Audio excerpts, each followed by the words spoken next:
Hallelujah. We are not worthy.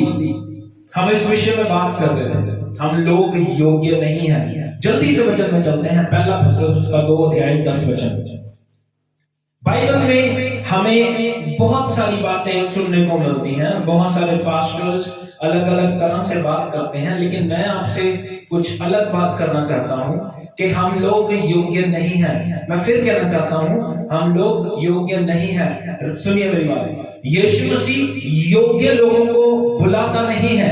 यीशु मसीह योग्य लोगों को चुनता नहीं है। यीशु मसीह पापी को, गुनहगार को, अयोग्य व्यक्ति को चुनकर उसे योग्य बनाता है। आमीन। हम लोग योग्य नहीं हैं। हम लोग योग्य नहीं हैं। बाइबल क्या कहती है? पहला पत्रस 2:10 क्या लिखा है? हाँ जी। तुम पहले तो कभी भी नहीं थे। पहले बाइबल कहती है तुम कुछ भी नहीं थे। हाँ जी। पर अब परमेश्वर की प्रजा हो। पर अब परमेश्वर की प्रजा हो। हाँ जी। तुम पर दया नहीं हुई। तुम पर दया नहीं हुई थी, पर अब तुम पर दया हुई है। पर अब तुम पर दया हुई है। हाँ जी। बात को समझो। We are nothing, zero, big zero, actually big zero, बड़ा वाला जीरो। वी आर, हम लोग बिग जीरो हैं। लेकिन फिर भी हमें लगता है कि हम बहुत कुछ हैं। फिर भी हमें लगता है कि हमने जो किया बहुत अच्छा किया है। ये वचन हमें बड़े साफ बताता है कि हमारे ऊपर दया नहीं होनी थी, लेकिन हुई है। ये बात हमें याद रखनी है कि हम कुछ नहीं है। हमें हमेशा याद रखना है कि हम प्रभु ने हमें कहा है, कहां से उठाया है, हम लोग कहां से आए हैं। We cannot forget. हम लोग इस चीज को भूल नहीं सकते, हम लोग कहां से आए हैं। कई लोग ना जो अपनी जिंदगी में कामयाब होते हैं, वो अपना पास्ट कभी नहीं भूलते। पास्ट कभी नहीं भूलते, पिछला कभी नहीं भूलते। पिछला याद रखने का मतलब ये नहीं है कि हम उस चीज को अपने ऊपर दया करवाने के लिए यूज कर रहे हैं। पिछला याद रखने का मतलब है in the presence of God, प्रभु की हजूरी में हमें अपने पास्ट को याद रखना है कि प्रभु हमें कहां से लेके आया। ये नहीं कि लोगों से डिस्कस कर रहे हैं। हाँ, उसे एक गवाही की तरह इस्तेमाल करना है कि हाँ, मैं ऐसा था, ऐसा प्रभु ने मुझे आज बना दिया। एक गीत भी है ना भाई दीपक का, की तो की बनाता मेरे शाफी यस्सु ने, की तो की बनाता। हम लोग क्या थे, हम लोग कैसे थे, वो एक पास्ट था, बट उस चीज को हम भूल नहीं सकते कि हम कहां से आए हैं, क्योंकि वो ही तो हमारी गवाही है। वो ही तो हमारी गवाही है। अगर हमारे पास गवाही ही नहीं है, अगर हमारे पास जीवन का पिछोकड़ ही नहीं है, तो हम अपने लोगों को क्या बताएंगे? हम अपने लोगों को क्या सिखाएंगे? अपने परिवार को या अपनी आने वाली जनरेशन को क्या बताएंगे? बात समझ आ रही है मेरी? वचन यह बताता है कि हमें अपना पास्ट याद रख के उसे अपनी जिंदगी में चलना है, कि न बजाय इसके कि आज अगर हम बदल गए हैं, आज अगर हमारी जिंदगी में कुछ चेंज आया है, उसके साथ घमंडी नहीं होना हमें। क्योंकि बाइबल क्लियर है। बाइबल कहती है घमंडी का परमेश्वर सामना करता है। पहला पत्रस 5:5 जल्दी पढ़ लेंगे। बाइबल बताती है घमंडी का परमेश्वर सामना करता है। हाँ जी। इसी प्रकार हे नवयुवकों, बाइबल कहती है हे नवयुवकों, तुम भी प्राचीनों के अधीन रहो। तुम किसके अधीन रहो? प्राचीनों के। प्राचीन कौन है? अपने पास्टर, आपके चर्च का जो पास्टर है, आपका जो अगुआ है, आप उनके अधीन रहो। हाँ जी। तुम सब के सब एक दूसरे की सेवा के लिए दीनता से कमर बांधे रहो। बाइबल कहती है एक दूसरे की सेवा के लिए दीनता से कमर बांधे रहो। एक दूसरे की हेल्प कर सको, एक दूसरे की मदद कर सको, एक दूसरे के लिए प्रार्थना कर सको। ऐसी जिंदगी बाइबल एक्सपेक्ट करती है, लेकिन हम बिल्कुल बाइबल के ऑपोजिट जी रहे हैं। We can not help each other. हम किसी की मदद नहीं करते। इवन तो हम लोग तो पास्टर की मदद नहीं करते यार। किसी विश्वासी की तो क्या मदद करनी है। पास्टर को जब जरूरत होती है, विश्वासी वहां पे स्टैंड नहीं लेते। कभी कोई पास्टर आके पूछता है कि पास्टर जी आपको किसी चीज की जरूरत तो नहीं है? कोई व्यक्ति आके पूछता है विश्वासी पास्टर से कि पास्टर जी आपको किसी चीज की जरूरत नहीं है? हाँ, ऐसे भी चर्चेज हैं जहां पे पास्टर्स के लिए पास्टर के घर का सारा राशन, खाना, आटा, दाल, चीनी लोग, विश्वासी लोग चर्च में लाके रख देते हैं पहली तारीख को। इवन तो उनके बच्चों तक का, उनका शरालक वगैरह सब कुछ उनको पता होता है कि कितने बच्चे हैं, किस बच्चे को क्या लगेगा। ऐसे भी लोग हैं। ऐसे भी लोग हैं जो पास्टर्स की इंस्टॉलमेंट्स खुद कैरी कर लेते हैं कि पास्टर जी आपकी इंस्टॉलमेंट कितनी है, मैं आपके अकाउंट में पैसे डाल दूंगा, आपके अकाउंट से निकलती रहेगी। ऐसे भी लोग हैं। लेकिन ज्यादातर लोग, मैं सोचता हूं 80% लोग, विश्वासी लोग पास्टर की हेल्प करके खुश नहीं है। नॉन बिलीवर कर देंगे, लेकिन बिलीवर पैसे को दांतों से दबा के रखते हैं। लेकिन बाइबल यहां पे एक्सपेक्ट करती है कि हम एक दूसरे की हेल्प करें, एक दूसरे की हेल्प करें, विश्वासी की हेल्प करें। कभी आपने सोचा दूसरे विश्वासी को जरूरत है या नहीं है? कभी आपने सोचा इस विश्वासी को किस चीज की जरूरत है, उससे पूछ ले। कभी मैं आपसे कहता हूं अपने विश्वासियों को, अपने साथी के नाम याद रखो ताकि आप उनके लिए प्रेयर कर सको, लेकिन हम वो भी नहीं करते।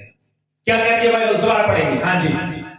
इसी प्रकार हे नबियों को तुम भी प्राचीनों के अधीन रहो, और तुम सब के सब एक दूसरे की सेवा के लिए दीनता से कमर बांधे रहो। सेवा करने के लिए बाइबल बताती है। बाइबल हमें बताती है एक व्यक्ति जिसके बारे में हम जानते हैं, याकूब एक प्रभु का बंदा था, जिसको प्रभु ने वायदा किया कि मैं तुझे, इब्राहिम, इसहाक और याकूब, जिनको प्रभु ने वायदा किया कि मैं तुम्हें वायदा किए हुए देश में ले जाऊंगा। उनमें से एक याकूब था। याकूब बहुत बड़ा हो गया, याकूब को प्रभु ने बहुत ब्लेस किया। बाइबल ये बताती है, याकूब के विषय में लिखा है, उसने जो कुछ किया याकूब ने, आप सबको पता है, लेकिन थोड़े समय में मैं जल्दी बता दूंगा। याकूब और एसाऊ दो भाई थे, दोनों ही इसहाक के बेटे थे। और बाइबल ये बताती है इसहाक और याकूब जुड़वा थे, लेकिन फिर भी याकूब और एसाऊ जुड़वा थे। फिर भी बाइबल बताती है एसाऊ मतलब जुड़वा थे, लेकिन फिर भी एसाऊ पहले आया, इसलिए उसे बड़ा कहा जाता था। राइट, बाइबल ये बताती है। और उसके साथ उसकी टांग पकड़ के याकूब भी दुनिया में आया। और बचपन से ही बाइबल उसके विषय में कहती है कि याकूब का अर्थ ही धोखा देने वाला है। उसने बहुत सारा, जैसे जैसा उसने अपनी जिंदगी में बीजा वैसा वैसा काटता भी है। राइट, इसलिए बाइबल ये बताती है हमें कि जब याकूब का जीवन चल रहा था तो उसके फादर इसहाक, जब उसकी जिंदगी बिल्कुल अंत समय पर पहुंच गई, तो उस व्यक्ति ने एसाऊ को आशीष देने के इरादे से उसे कहा, जाके आज मेरे लिए शिकार करके ला और मैं तुझे आज ब्लेस करूंगा, मेरे अनुसार भोजन तैयार कर, मैं तुझे आशीषित करूंगा। जब एसाऊ को इसहाक कह रहा था तो रिबेका ने सुना। एसाऊ शिकार करने के लिए चला गया। रिबेका ने याकूब को कहा, अपने घर से ही 2 मेमने उठा, उसे मैं बनाती हूँ, अपने पिता को दे और उससे ब्लेसिंग्स हासिल कर, आशीषें हासिल कर। उसने आशीषें हासिल की। उसके बाद बाइबल ये बताती है, रिबेका को पता था अगर एसाऊ आ गया तो उसे मारेगा, डेफिनेटली मारेगा। उसकी सारी ब्लेसिंग्स ले ली, उसने सब कुछ ले लिया। बाइबल ये बताती है उसकी माँ ने उसे कहा कि तू अपने मामा के घर चला जा। वो अपने मामा के घर गया और वहां पे बाइबल ये बताती है प्रभु ने उसको बहुत ब्लेस किया, इतना ब्लेस किया, उस बात को याकूब भूला नहीं। और इस बात को वो बोलता है, क्या बोलता है याकूब, क्या बोलता है? उत्पत्ति उसका 32 अध्याय 9 और 10 वचन पढ़ेंगे।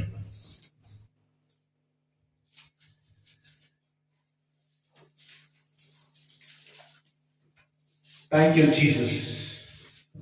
उत्पत्ति 32 का 9 और 10 वचन। फिर याकूब ने कहा, हे यहोवा, बाइबल कहती है याकूब क्या कहता है? हाँ जी, हे मेरे दादा इब्राहिम के परमेश्वर, हाँ जी, हे मेरे पिता इसहाक के परमेश्वर, हाँ, तूने तो मुझसे कहा था कि अपने देश और जन्मभूमि में लौट जा। बाइबल कहती है, कहता है हे परमेश्वर यहोवा, मेरे दादा इब्राहिम और मेरे पिता इसहाक के परमेश्वर, तूने मुझे कहा था अपने देश में लौट जा। अब अब हाँ जी, और मैं तेरी भलाई करूंगा। मैं तेरी भलाई करूंगा।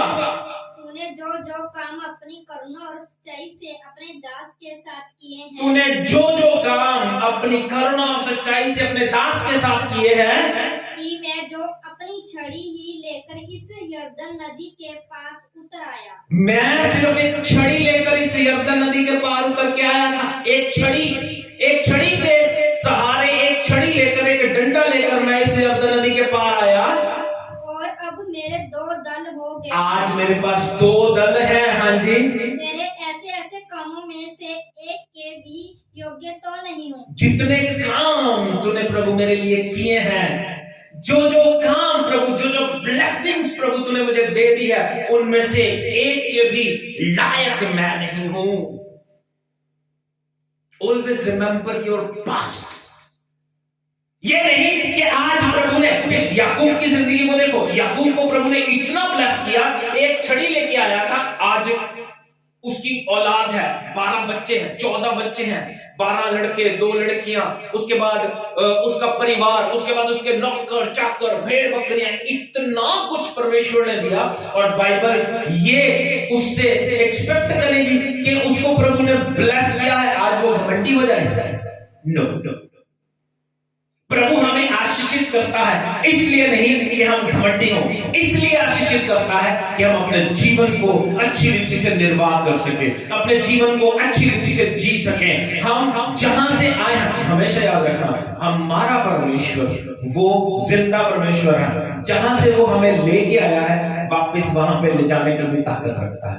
दैट्स व्हाई, इसलिए अपने आप को हम्बल करो, दीन करो, और आज प्रभु के साथ चलते हुए हमेशा अपने पास्ट को याद रखो। प्रभु आपको ब्लेस करना चाहता है। जो बाइबल कहती है, जो याकूब कह रहा है कि जो कुछ प्रभु तूने मुझे दिया, उनमें से एक के भी मैं लायक नहीं हूं, पर इन बातों से वो घमंडी नहीं हुआ। घमंडी का सामना बाइबल कहती है परमेश्वर करेगा। घमंडी कभी भी परमेश्वर के सामने टिक नहीं सकेगा। अगर आप हम्बल रहोगे तो आपको प्रभु और ब्लेस करते चले जाएंगे। एक वचन के ऊपर और गौर करते हैं, लूका 5 अध्याय 1 वचन से 11 वचन तक। इसको पढ़ेंगे भी, आप घर जाके पढ़ लीजिएगा। जल्दी जल्दी आगे चलते हैं। बाइबल हमें यहाँ पे बताती है, ये चेलों की कॉलिंग थी, पहली कॉलिंग, जिसमें प्रभु यीशु मसीह अपने चेलों को बुला रहे थे। बाइबल बताती है, गनेसरत की झील के किनारे 2 किश्तियां लगी हुई थी। राइट, किश्तियों में 2 किश्तियां, और लोग वहां से जाल सवार रहे थे और जाने की तैयारी कर रहे थे। हमेशा याद रखना, ध्यान से समझना। किश्तियां 2 हैं और यीशु मसीह वहां पे पहुंचते हैं अर्ली इन द मॉर्निंग, सुबह। और ये भी देखो सुनने वालों की भीड़ कितनी है।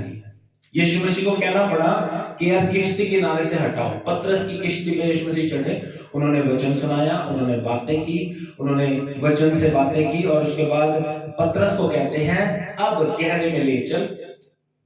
पतरस क्या कहता है, प्रभु मैंने सारी रात मेहनत की है, लेकिन अब तेरे कहने से मैं जाल डालूंगा, तेरे कहने से मैं जाल डालूंगा। मैं आपको बताना चाहता हूं मेरे प्रियो, ब्लेसिंग्स हमें आशीषें 2 तरीके से मिलती हैं, 2 तरीके से। ब्लेसिंग्स, आशीष 2 तरीके से। पहली बात, हमें अपने जीवन को प्रभु यीशु मसीह को दे देना है, जैसे पतरस ने अपनी किश्ती यीशु मसीह को दे दी। किश्ती हमारे जीवन को दिखाती है। अपने जीवन को यीशु मसीह को दे दो। अगर आप आशीषित होना चाहते हो, अपने जीवन को प्रभु यीशु मसीह के हाथों में सौंप दो, अपने दिल को प्रभु यीशु मसीह के हाथों में सौंप दो, ताकि प्रभु आपको ब्लेस कर सके।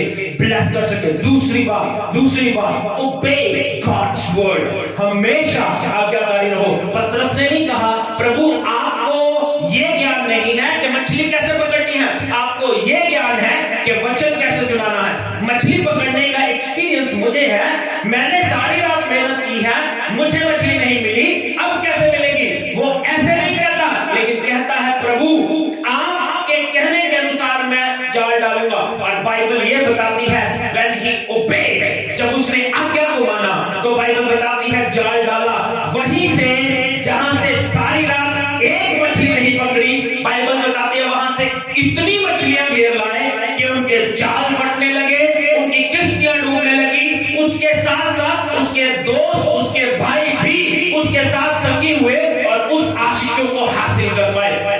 कहां से? जहां से कुछ भी सारी रात हासिल नहीं किया। This is God. प्रभु आपको ब्लेस करेगा, वहां से नहीं जहां से सोर्स हो, वहां से नहीं जहां से कुछ आ सकता है, वो आपको आशीषित करेगा जहां से कुछ नहीं आ सकता। मे बी आपका बिजनेस छोटा है, मे बी आपकी दुकान छोटी है, मे बी आपकी सैलरी छोटी है, लेकिन प्रभु आपको उसी में आशीष देगा जिस काम में आप काम कर रहे हैं। आपको एक्स्ट्रा करने की जरूरत नहीं पड़ेगी,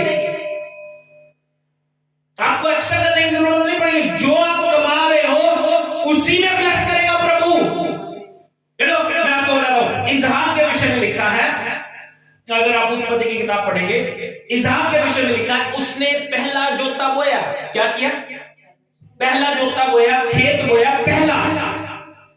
बाइबल बताती है उसको प्रभु ने 100 गुना ब्लेस किया। कितना? अगर एक किले में एक व्यक्ति 1000 बोरी कमा रहा है, प्रभु ने इसहाक को एक किले में 1,00,000 बोरी दी है। 100 गुना, 100 गुना यार, 100 टाइम। यही ब्लेसिंग है, इसी को आशीष कहते हैं, इसी को आशीष कहते हैं। आशीष आपकी कमाई से नहीं, आशीष आपकी योग्यता से नहीं आती, आशीष प्रभु की ओर से आती है। काम उतना ही आपका, सैलरी वही है, लेकिन ब्लेसिंग जब आएगी तब आप ब्लेस हो। We need to understand, we need to understand. हमें समझने की जरूरत है। हालेलुया। हमारा खुदा आशीष देने वाला खुदा है, और वहीं से आशीष देता है जहां से हम बैठे एक्सपेक्ट कर रहे होते हैं। जहां पे हमने सारी रात मेहनत की, वहीं से प्रभु हमें आशीष देता है, वो भी बहुतायत की आशीष। आमीन। आशीष परमेश्वर ने दी। और बाइबल ये बताती है, पतरस रोने लगा 8 वचन में, और क्या कहता है? प्रभु मेरे पास से चला जा। क्या कहता है? प्रभु मेरे पास से। Why he was cried? क्यों वो रोया? क्यों वो रोया? क्योंकि उसको ये एहसास हो गया कि लिविंग गॉड, जिंदा परमेश्वर ने जितना मुझे दे दिया, इसके मैं लायक नहीं था, इसके मैं लायक नहीं था।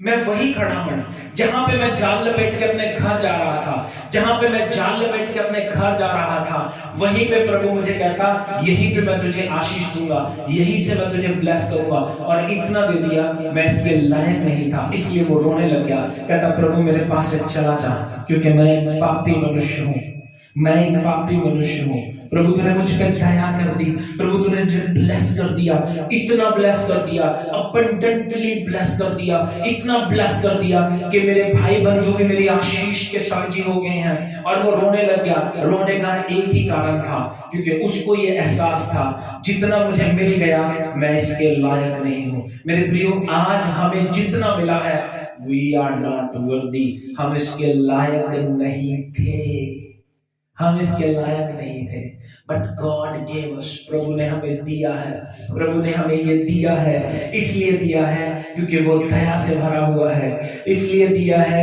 क्योंकि वो दया से भरा हुआ है। उसने मैंने पहले भी बताया, उसने योग्य लोगों को नहीं चुना, योग्य लोगों को नहीं चुना, बल्कि चुने हुए लोगों को योग्य बनाया है। गॉड ये एक्सपेक्ट नहीं करता कि आप अपनी हैसियत भूलें, या दुनियावी शब्दों में बोलूं तो प्रभु नहीं चाहता कि हम अपनी औकात को भूलें। इंसान फेल व्यक्ति कौन है? सबसे बड़ा फेल व्यक्ति कौन है? जो अपने पास्ट को भूलकर प्रेजेंट में जीता है। अंडरस्टैंड? भूलने के लिए बाइबल नहीं कहती। हम लोग क्या थे? हम लोग ना भूल जाते हैं कि हम भूल जाते हैं किस तरह हम दुष्ट आत्मा से ग्रसित थे।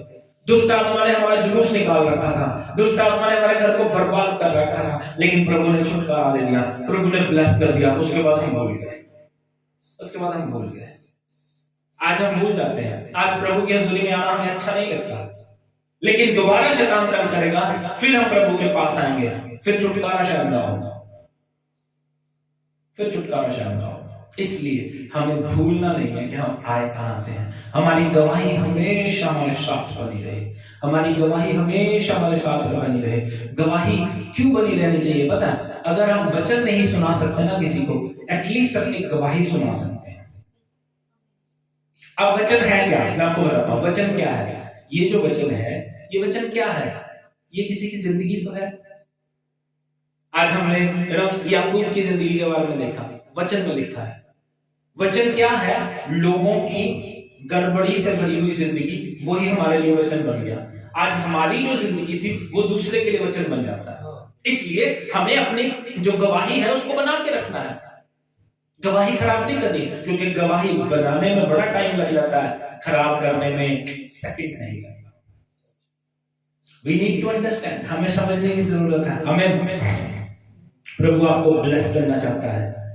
क्यों कहता है वो? क्यों फील कर रहा है? क्यों फील कर रहा है कि मैं पापी हूं? क्यों वो अपने आप को पापी कह रहा है? इसलिए क्योंकि उसको ये पता चल गया कि यार ये वही जगह है जहां पे मैं सारी रात मेहनत की है और मैंने मछली पकड़ने का इतना एक्सपीरियंस है मुझे, लेकिन एक भी मछली नहीं पकड़ी। ये अगर मुझे मिला है, it means I not worthy, मैं इसके योग्य नहीं था, लेकिन फिर भी प्रभु ने मुझे दे दिया। मैं अपनी बात कहता हूँ, मतलब मैं क्या हूं, मैं आपको बताता हूँ। प्रभु ने मुझे इतना ब्लेस किया है, मैं कितना प्रभु की हजूरी में रहता हूं। और यीशु मसीह के जो चेले थे, मैं आपको बता रहा हूं, यीशु मसीह के चेले, मोस्ट ऑफ द चेले अनपढ़ थे, अनपढ़, लेकिन उनके लिखे हुए वचन हम आज इन पे बीटीएच करते हैं लोग, सीटीएच करते हैं, एमडिव करते हैं। इन वचनों पे, ये वचन उन्होंने लिखे हैं जो बिल्कुल अनपढ़ थे। आज प्रभु के जो दास होते हैं, प्रभु के जो लोग होते हैं, वो भोले होते हैं, लेकिन उनकी कलीसिया में डॉक्टर्स भी बैठे होते हैं, वकील भी बैठे होते हैं, इंजीनियर भी बैठे होते हैं। ये क्या है? ये इसलिए है क्योंकि प्रभु ने एक योग्य व्यक्ति को नहीं चुना, एक अयोग्य व्यक्ति को चुनकर योग्य बनाया है। We all made by God. हम लोग प्रभु के द्वारा योग्य बनाए जाते हैं। आमीन। लास्ट बात बोल के समाप्त कर दूंगा, जल्दी से लास्ट बात बोल के समाप्त कर दूंगा, ध्यान से समझना। प्रभु अपनी कौम इजराइल को लेके आया, प्रभु अपनी कौम इजराइल को गुलामी में से निकाल के लेके आया। जब गुलामी में से निकाल के लेके आया, उनको गुलामी में से निकाला, बहुत सारे काम हुए, 10 मिरेकल प्रभु ने अपने कौम के साथ किए। मिस्रियों को मारा, वहां पे जुएं भेजी, डड्डू भेजे, पानी को लहू बना दिया, वो सारी बातें बाइबल बताती है ये हुई। लेकिन प्रभु ने जब उनको निकाल लिया, तब प्रभु ये उनसे उम्मीद करता था कि ये भूल लेना, ये भूल लेना। तो प्रभु ने क्या दिया उनको? एक त्योहार दिया जिसको बाइबल बताती है झोपड़ियों का पर्व। क्या? झोपड़ियों का पर्व। जल्दी से जल्दी निकालेंगे। लेवी व्यवस्था उसका 23 अध्याय 41 वचन से लेकर 43 वचन तक। क्या प्रभु ने उनको दिया? झोपड़ियों का पर्व। क्यों? So that they can remind कि प्रभु उनको गुलामी में से निकाल के आया था। प्रभु उनको कहता है, बेटा 7 दिन झोपड़ियों में रहा करो, साल में 7 दिन झोपड़ियों में लगातार रहना है। पहले दिन पर्व मनाना, 8वें दिन पर्व मनाना, 7 दिन उस चीज को एक्सपीरियंस करना। जब तुम्हारे बच्चे पूछे व्हाट इज दिस, हम अपना घर छोड़ के झोपड़ियों में क्यों रह रहे हैं, तब आप उनको बता सको कि हमारे बाप दादे ऐसे गुलाम थे मिस्रियों के, परमेश्वर पिता हमें छुड़ा कर लेकर आया, इसलिए उसने ये विधि हमें दी है कि हम इस चीज को हर साल में एक्सपीरियंस कर सके जो हमारे बाप दादाओं ने किया। आज मेरे प्रियो, मैं ये नहीं कहता कि आप इन चीजों को एक्सपीरियंस करो, एटलीस्ट याद रखो कि आपको प्रभु लेके कहां से आया है। प्रभु आपको लेके कहां से आया है, जब आप ये याद रखोगे कि प्रभु लेके कहां से आया है, तो प्रभु आपको लेके वहां जाएगा जहां पे आप जाने की उम्मीद करते हो। याद रखना पड़ेगा। क्या कहती है बाइबल? लेवी व्यवस्था उसका 23 अध्याय 41, 42 और 43 वचन। प्रतिवर्ष 7 दिन तक यहोवा के लिए यह पर्व माना। प्रतिवर्ष 7 दिन तक यहोवा के लिए यह पर्व माना जाए, यह त्योहार माना जाए। क्या? यह तुम्हारी पीढ़ी पीढ़ी में सदा की विधि ठहरे कि 7वें कितने दिन तक? पीढ़ी पीढ़ी के लिए सदा की विधि ठहरेगी। हाँ जी। 7वें महीने में यह पर्व माना जाए। हाँ जी। 7 दिन तक तुम झोपड़ियों में रहा करना। कहाँ रहना है? अब एक बंदा एसी में रहता है, उसे प्रभु एक्सपीरियंस कहता है, झोपड़ियों का एक्सपीरियंस कर उन चीजों को। हाँ जी, अर्थात जितने जन्म के इजरायली हैं, हाँ, सबके सब झोपड़ियों में रहे, सबके सब झोपड़ियों में रहेंगे। हाँ जी, इसलिए कि तुम्हारी पीढ़ी पीढ़ी के लोग जान रखें कि जब यहोवा हम इजरायलियों को मिस्र देश से निकाल कर ला रहा था। क्यों? ताकि तुम्हारी पीढ़ियां ये जान सके कि यहोवा जब हमें मिस्र देश से निकाल के ला रहा था, तब उसने उनको झोपड़ियों में टिकाया था। तब उसने उनको झोपड़ियों में टिकाया था।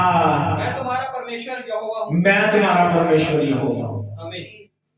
अंडरस्टैंड? प्रभु नहीं चाहता कि हम भूलें कि हम आए कहां से हैं।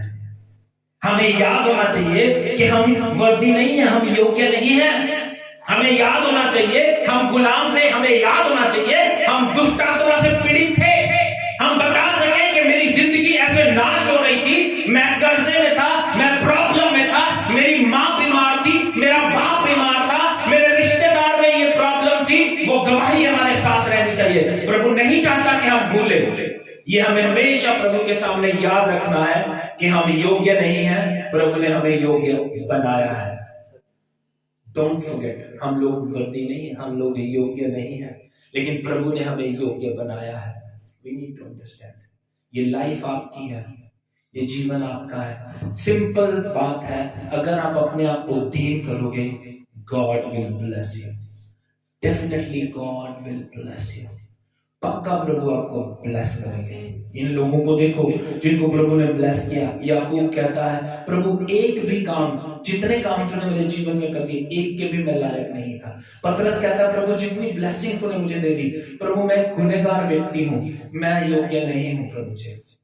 प्रभु ने अपनी कौम इज़राइल को कहा कि तुम्हें याद रखना है, साल में हर साल इस पर्व को मनाना है। क्यों? ताकि तुम भूल ना जाओ कि तुम्हारे साथ बीतता क्या था। आज हम भूल के ना घमंडी हो जाते हैं। हम भूल जाते हैं हम दुष्ट आत्मा से ग्रसित थे, हम भूल जाते हैं शैतान हमें तंग करता था, हम भूल जाते हैं हम बीमार थे, हम भूल जाते हैं प्रभु हमें जहां से लेके आया, हम उसको भूल जाते हैं। जहां पे हैं उसे याद रखते हैं और उस चीज का भी घमंड करने लग जाते हैं। घमंड किसी भी बात का अच्छा नहीं है। प्रभु आपको आजाद करना चाहता है, इसलिए अपनी जिंदगी प्रभु के कदमों में रखें और हमेशा याद रखें, वी आर नॉट वर्दी। प्रभु आपको आशीष दे। जय मसीह।